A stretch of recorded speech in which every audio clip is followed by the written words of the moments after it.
Hi, my name is Chaya Chitin. Thank you so much for this opportunity to speak. I live in Rehovot with my 5 children. We have, Baruch Hashem, survived a war within a war within a war within a war. And it is amazing to stand here today. We live in an age of miracles. It is unbelievable. And I always joke that, some people look at the news. They say, oh, I can't read the news. And from my perspective, we're living in an age where we make the news. We create the news. I don't need somebody to tell me what's going on because we are the ones who are making things go on. And Baruch Hashem, as Jews living in Israel, we are really making history. And our destiny here on the multiple fronts is having a direct impact on every Jew across the world, whether it be Miami, New York, California, Russia, London, Australia, France. The energy and the unity that's going on is unbelievable, and we really see it in such a direct way. Baruch Hashem, we have soldiers serving from every single country, and we have so many people who are involved in our project. Since the beginning of the war, we have stepped up to serve the needs of the soldiers. We have a national hotline. Our organization is called the Alliance for a Secure Jewish Future. Our main goal is to ensure the survival and the safety of every soldier who crosses the border. And we emphasize now medics, paramedics, and doctors who are going in to rescue and evacuate injured soldiers. And we provide them with these very special medical bags and helmets and vests and protective plates as needed. Our focus is on safety. We are not a morale project like other projects that are out there. We feel that there's a sense of justice and tzedek. If someone is going out as a representative of the Jews everywhere, and his mission is to keep the Jewish world safe, he needs to come home intact as much as possible, and we have a way to directly impact that. So Baruch Hashem, our project is unbelievable. Every single headline that you see today in the news, our medical bags were there, our helmets were there, our vests were there, our plates were there. I get messages all day, every day, from doctors, medics, paramedics, soldiers, and they say they could have been in my house within 4 hours, 8 hours, 12 hours, 24 hours. They say, we got your bags, the medical bags, we got your equipment, and Baruch Hashem Chaya, it saved lives. There are children, 19-year-old boys, 20-year-old boys, 25-year-old men, 35-year-old men, 48-year-old men who are home today with their families, safe and whole, Baruch Hashem, thanks to our equipment. And it's an incredible merit and privilege to meet these incredible people. Every soldier who walks in through our door is holy and precious, and it could be your child. And that's what's that's what makes it so real, is that in the end, we have a way, as with Jews, we feel the butterfly effect.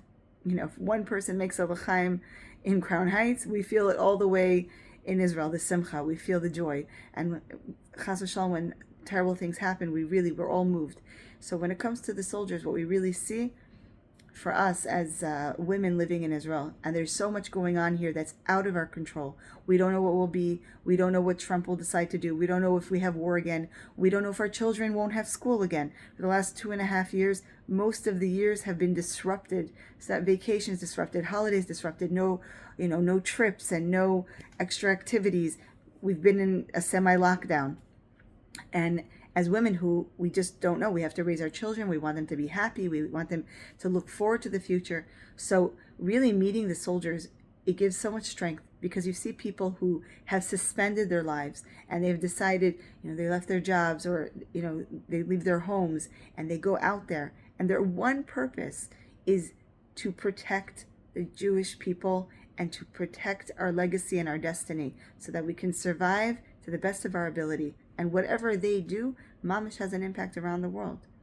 The terrorist in Hezbollah, terrorist in Lebanon, was killed, and then his brother, who was a terrorist, went and tried to do a terror attack in Michigan. And then there was an attack in Bandai, an attack in Hashem Yishmar, what goes on. And they're mamish purifying the world from evil. They're purifying the world from sitra achra. And they do it with such love in their heart and with such mesiras nefesh. And I had a soldier here on Friday. He's a paramedic in special forces. He was seriously injured with his entire team. Baruch Hashem, they performed surgery on themselves before they were evacuated, and every single soldier survived. But he spent 8 months in the hospital recovering and doing rehab, and he was covered in burns from head to toe, grafts and horrific suffering. And you can't, when you say Kivshan Ha'esh, they were literally in Kivshan Ha'esh and a fiery furnace. And his first thought when he got out of the hospital after all that suffering, he didn't think, oh, I need some me time, I need to take a break, I need to go on vacation.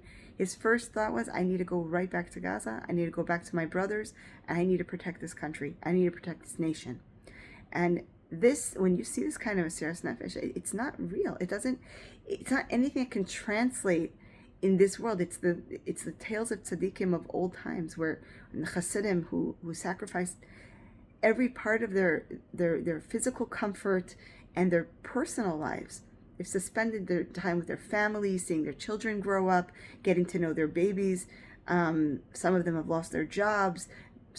Unfortunately, some marriages also broke up. Many of them have been overlooked for promotions at work. They don't get overtime. When I say sacrifice, serious discomfort and sacrifice. They've made so many soldiers now with Iran. They had vacations booked. They were overseas already. They went to Italy. They went to London. They went to America. The minute the war broke up, the first thing they did, they booked a flight and they came back to Israel. And this mesiras nefesh at such a huge personal cost, it's so inspiring. And I look at it as a woman and I think to myself, there's all the parts of our lives that we feel small and we feel insignificant and we feel like we don't have power and we feel like we don't have control. And this element where you look at these mamish heroes, giborim and maccabim, they're mamish modern day maccabim, and it gives such strength, and it's an honor and a privilege to serve them. And I think we can learn so much from them, and we owe them so much gratitude. And I believe that everything that happens with them in the end will also directly impact all of us and all of our lives. And Baruch Hashem, in our project, it's a Neshei Unity project. It's a real vision of Geula.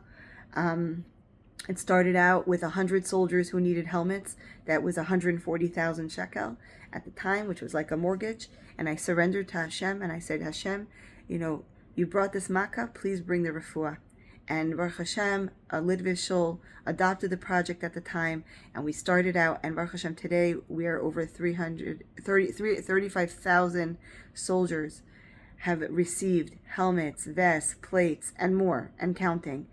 And we have a national hotline. They all know that they have where to turn, and at times when, it feels like the rest of the world has moved on and has, changed the channel, they know that they can turn to us, and we'll do our best, and we'll connect them with resources, and we'll advocate for them, and we'll be their voice. So, Baruch Hashem, I just wanted to also show you these incredible Tanyas that were printed. This is a Tanya that was printed by Paga, which is a base where Golani had terrible battle on October 7th, and my mamish had a soldier here from Golani 13 who was at that battle, and he lost friends, and he was so overjoyed to get these Tanyas. And this is one from the Philadelphia, and this is in Gaza, and this is from Rafah. And in each of these missions, we were present, and we supported our soldiers, and we gave them equipment, and we mamish felt the impact. We sitting at home, mothers, worrying about our, my children are young, but this could be any of our sons. This could be, it is personal. It's a personal fight. It's a personal fight for survival. And and what I really saw now is that in this very dark moment, there's a tremendous awakening. There's a tremendous amount of unity. You see now the political climate in Israel is very polarized, talking about elections again, and all the protests and all pursuing Haredim and the draft and so much complicated, so many complicated issues. And every soldier who comes through my door, they all say the same thing. We're out there, we're on the in battle, we're one. We are one. We are brotherhood. We all care about each other. All the noise just dies down. And Dafka, when they come out, that's when it becomes hard for them. They're like, why is everybody fighting? What is this? Don't you know who we are? Don't you know what we're about? Don't you know where we're going? Hashem is with us. And they see so many miracles, so many miracles. Every second is a miracle. The amount of intention, of negative intention there are on the parts of our enemies is so mind-boggling. Like, they need to get, a hobby. They need to go learn to sew or to knit. But meanwhile, they're scheming and plotting and committed. And on our side, what we see is this tremendous commitment on the part of soldiers to really care about the Jewish people.